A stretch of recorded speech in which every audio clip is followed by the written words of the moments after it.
There's a big difference between helping addicts and having to depend on them. The video about Brett Roloff in Virginia.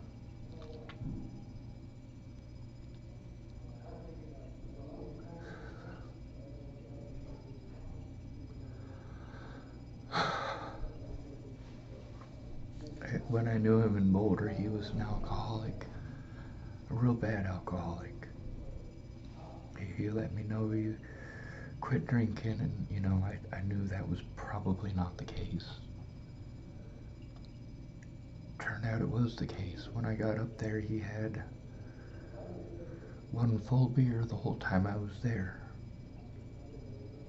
Half of one, like, the second or third day in, and half of a beer a few days later. He was too methed out of his gourd to even care about beer.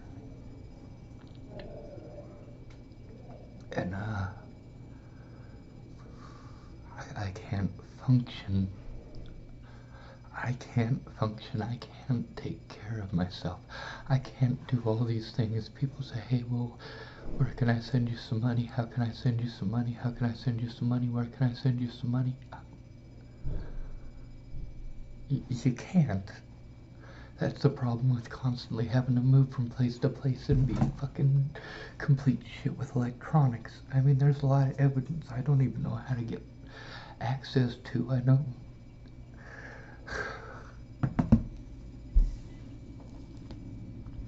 know there's supposed to be a way to do it. I'm not a computer guy. I have to go to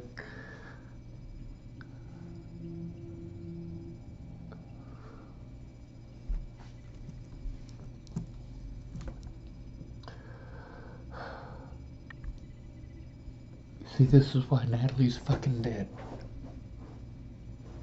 This right here, all these phone numbers I gotta call.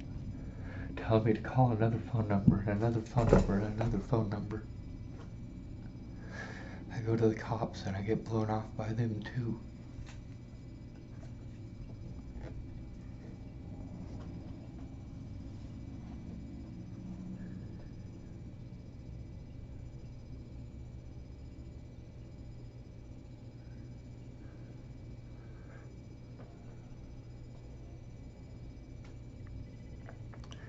You wonder why crimes are so rampant? The laws are set up to protect the predators, not the victims. Victims are decided by looks and gender. Let me tell you something about suicide here. I've been seeing all these posts today about some USA lady. She was apparently Miss USA.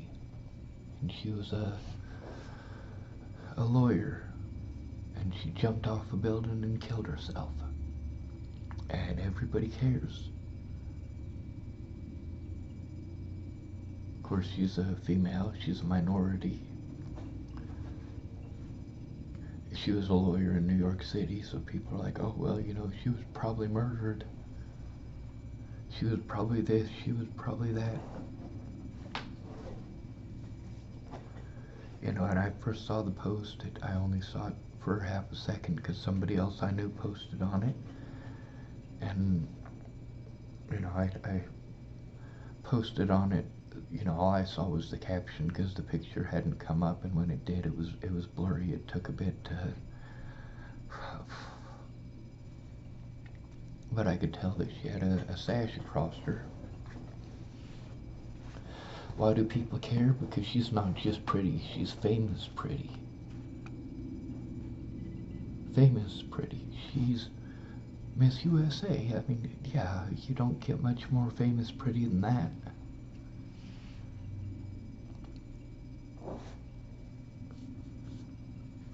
Back when I was younger, the famous pretty people were like Pamela Anderson and Kathy Ireland and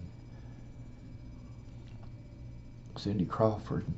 My older brother had the biggest crush on Cindy Crawford. And then, you know, The Martindales, two of them are models. Joshua Martindale's a model. Jackie Martindale's a model. I think Justine's the prettiest of the three girls. Just my personal opinion.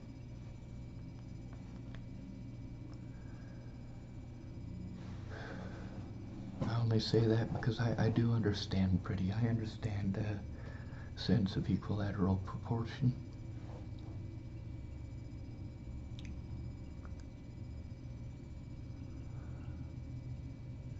Pretty people will never understand. They will never understand what it's like for us at the bottom. They get all sorts of attention.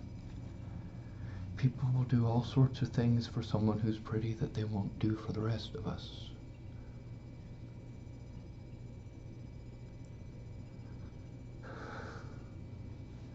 Especially if you're a pretty female. There's all these services for women.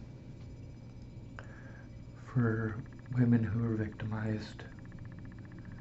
For female victims of sexual assault and physical abuse, but where are the services for men? Men get ostracized and made fun of if they're abused by a woman, even by law enforcement.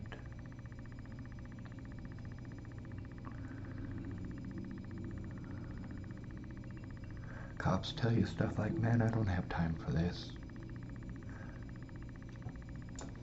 Or they say, you just need to man up. Or they say, I have real police work to do.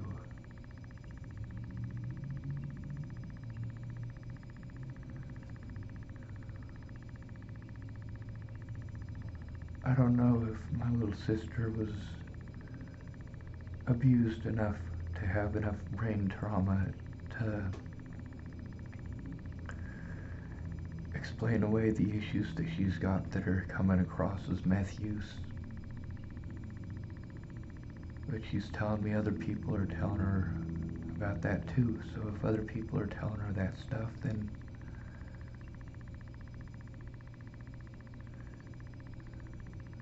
I mean, I got my questions about that. I really do, but I don't have any verification of it.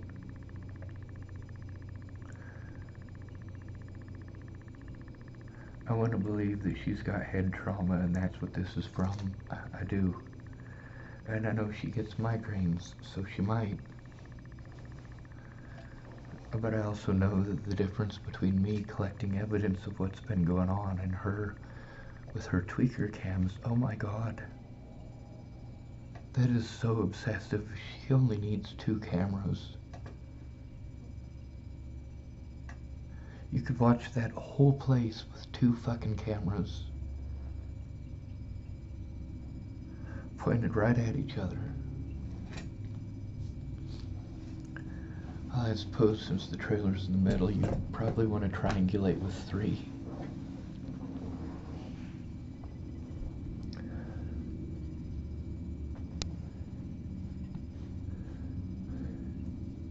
When you're helping an addict, you're not stuck with that addict. When you run into a drug addict out on the streets, you're not stuck with that drug addict in a subservient position. That drug addict is going to treat you differently than if you're in their place and they're fucked up on alcohol or fucked up on meth. All drug addicts are narcissists. All of them.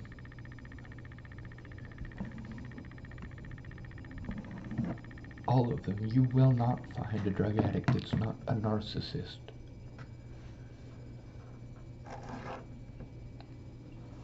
They will always try to turn it on you like it's your fault, and meanwhile I've got basically drug addicts to go to for help, or cops who are wanting to look the other way when it comes to actual sober help. That's hard to find. Mandy's sober, but she can't help. Her family issues are preventing it. She's got to go in and get an MRI. She's got problems with her ankles and her feet. I understand that completely. I am in so much pain. You know, when I had to make that 100-block walk to go see Natalie, and it turned out to not be her. Like, I just wanted it to stop. I just wanted the threats and the violence and the harassment to stop.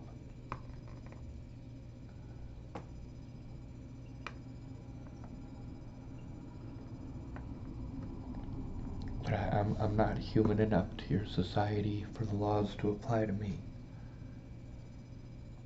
I'm tired of making these calls for nothing.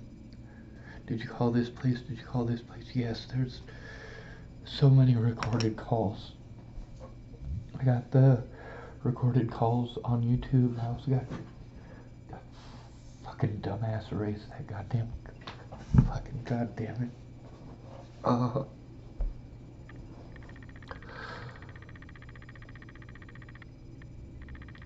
They keep changing the rules.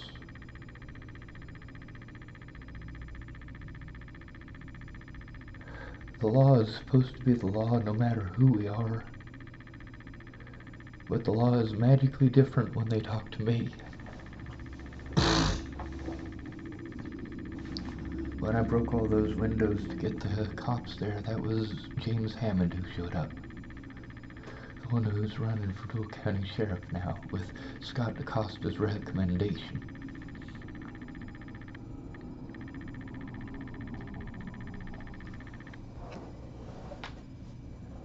That means Scott DaCosta is planning on leaving so that he cannot be pursued. And then I'll have to deal with that fucking Nazi Hammond. When I was trying to tell him about the crimes being committed against me by Christopher Kurth and by, God, what's that fucking piece of shit's name? The registered sex offender Robert Franklin Mornick. Nancy Bruns was there, and so was Richard Hawkins. They were there. Hammond was not interested in taking my report. He didn't care what people had done to me. Had nothing to do with right or wrong. I already knew I was trying to turn in his boss.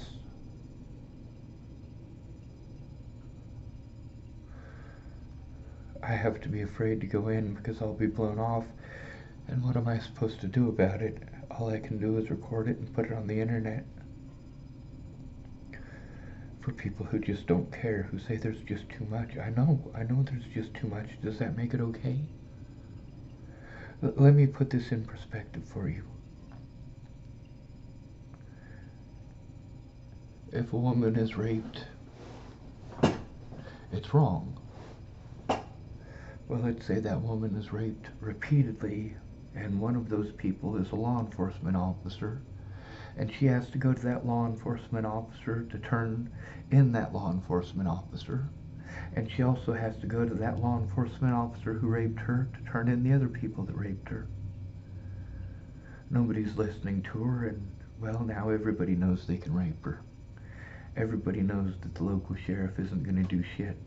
Everybody knows that the local sheriff is going to help to cover it up, and then they just call her mentally ill because she has a fucking meltdown from all of the rapes and very likely beatings that she's enduring. Meanwhile, when she calls up someplace for help, they say, oh, we don't do anything against cops. You gotta do this place or you gotta do that place. Meanwhile, these cops are pressing false charges against her and depriving her of the evidence of their wrongdoing. Imagine if she recorded the rapes and people said, oh, well, we don't have the ability to investigate it because we don't have his birth certificate. We don't know what his date of birth is. We don't have his first and last name, even if you give them the first and last name. Oh, well, he doesn't say it in the recording. Can you see his face? Yeah, you can see his face. You know that it's him. You can hear his voice. You know that it's him. What are you fucking doing, for Christ's sake?